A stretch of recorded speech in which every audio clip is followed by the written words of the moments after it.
Olá, aqui é Giovanni Berger, proponente do curso integrando terapia cognitivo-comportamental e terapia de aceitação e compromisso. E nesse vídeo eu quero falar um pouco a respeito da minha história, principalmente no que diz respeito a como que eu entrei em contato e vim a conhecer a terapia de aceitação e compromisso. O objetivo é que vocês possam me conhecer para decidir se vão realmente se identificar com o meu jeito, com a minha abordagem para realizar o curso ou se não. Então eu quero apresentar um pouco da minha história para vocês conhecerem um pouco da minha bagagem de terapia de aceitação e compromisso. Bom, já é notório aqui pela divulgação que, em primeiro lugar, esse curso é o único curso do Brasil que está listado na ACBS, que é a Association for Contextual Behavioral Science, que é a entidade internacional que é responsável por integrar todo o conhecimento e todos aqueles que praticam a arte ao redor do mundo. Então, o fato de o curso estar listado é um dos elementos que devem ser considerados, mas obviamente não é o único. Vamos então um outro ponto. Dentre os brasileiros que fazem parte, que são associados dessa entidade, entre a lista de um mês atrás, os 20 e poucos, consta o meu nome, mas isso também não é o mais relevante, uma vez que colocar o nome aqui não é uma coisa difícil, é apenas um sinal da identificação com a abordagem. Vou falar então, começando, como surgiu a terapia de aceitação e compromisso na minha vida.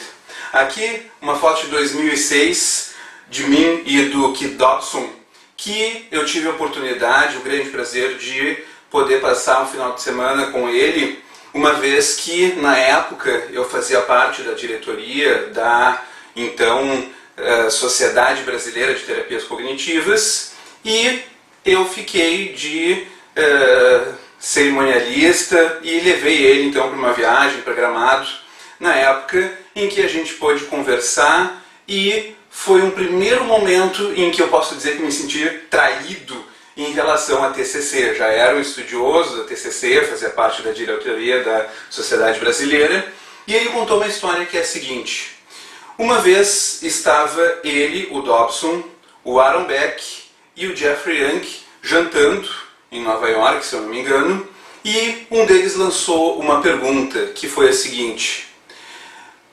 quanto por cento dos pacientes de vocês percebem que há uma reestruturação cognitiva profunda, em que realmente os esquemas são modificados?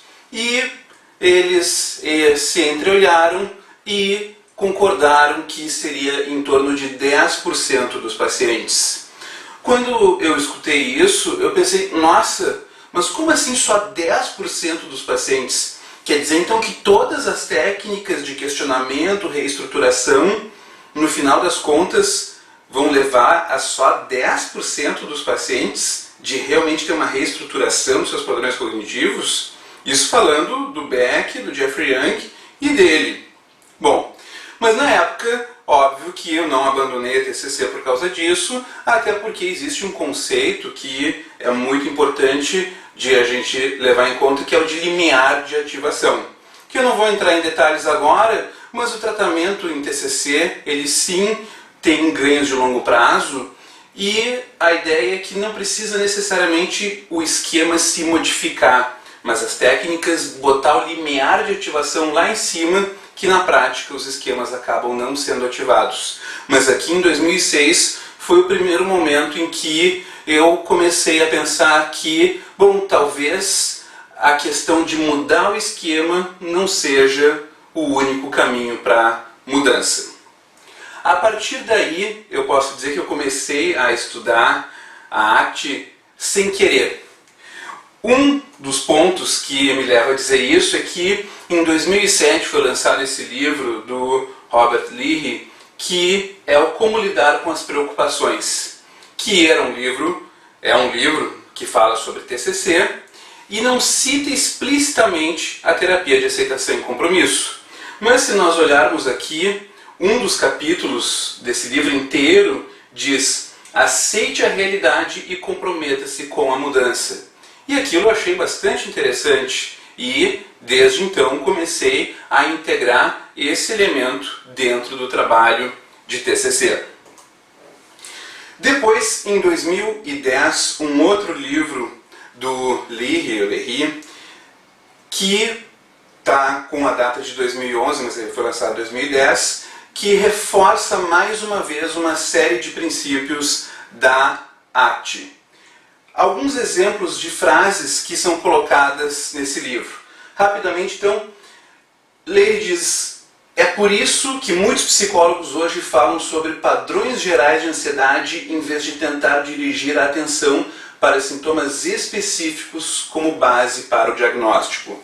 Em outras palavras, a gente começa a ver aqui uma ideia de que eu não preciso ter um diagnóstico nosológico para eu poder tratar a ansiedade. Uma vez que eu entenda os processos subjacentes, esses processos vão ser comuns aos diferentes diagnósticos. Então aqui, de maneira não explícita, já está se tratando uma ideia central na terapia de aceitação e compromisso, que envolve um enfoque não como o diagnóstico explicando aquilo que o paciente traz de queixas, mas sim processos psicológicos que esses sim são a base para o nosso entendimento, para a nossa intervenção.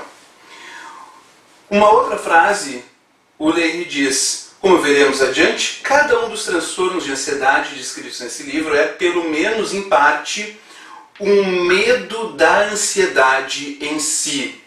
Aqui nós vemos uma referência ao processo de evitação experiencial, que vai ser um tema bastante recorrente no curso. Ou seja, eu vou ter sintomas mais intensos quanto mais eu não quiser senti-los. Então, aqui em 2010, não falava-se ainda de ACT propriamente, mas essa ideia a respeito da proposta já vinha sendo abordada.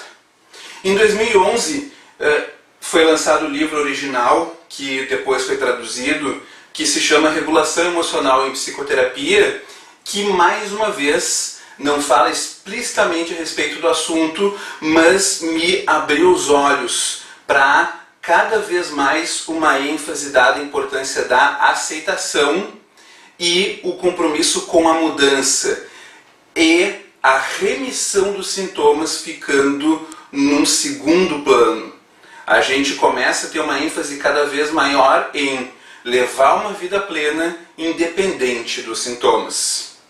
E em 2012 eu realmente comecei a ter uma ideia que até então eu não tinha do impacto da ACT em termos internacionais ao ler esse livro, que é o Manual de Terapia do Esquema, que é o que engloba o que existe, né, em 2012, o que existia então de mais atual.